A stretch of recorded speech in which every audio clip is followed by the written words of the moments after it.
Some places aren't abandoned. They're waiting for someone who still knows how to listen. The listing had been buried 3 pages deep, between broken trailers and foreclosed storage units. The kind of thing most people scrolled past without a second thought. But Daniel Hayes had stopped when he saw the words Cold War Bunker, $1,000. As if something beneath those letters had reached through the screen and tapped gently against whatever remained of his instinct. And 2 days later he was driving north in a rusted pickup that rattled with every mile, the heater coughing warm air in. Uneven breaths while winter pressed cold fingers against the glass. And beside him sat Rex, a 6-year-old German shepherd with a silver-gray coat and steady amber eyes. Ears flicking now and then towards sounds Daniel couldn't hear, as though the world was speaking on a frequency reserved only for creatures who still trusted their senses.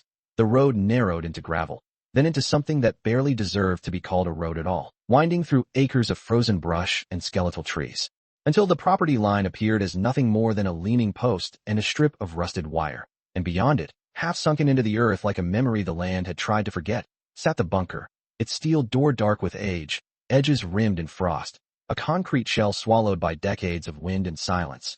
And for a long moment Daniel didn't move, his hands resting on the steering wheel, eyes fixed on the structure as if it might disappear if he blinked, because places like this didn't usually come with second chances. They came with echoes, with the weight of things left behind.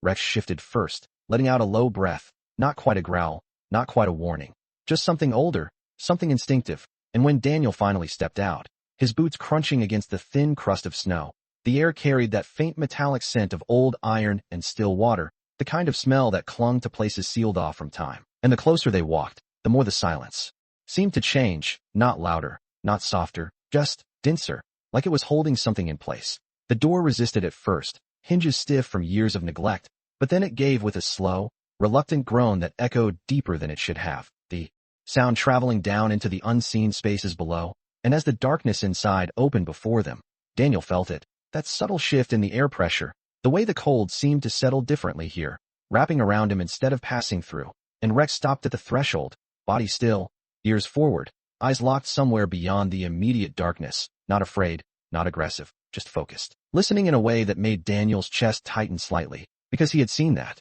posture before, not in bunkers, but in places where something unseen had already begun to move. "You hear something, boy?" he murmured, though he already knew the answer wasn't meant for him.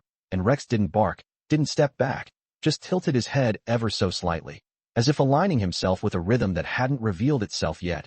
And after a second, Daniel stepped inside, the beam of his flashlight cutting through dust-heavy air, revealing concrete walls marked with faded stencils, numbers and symbols from an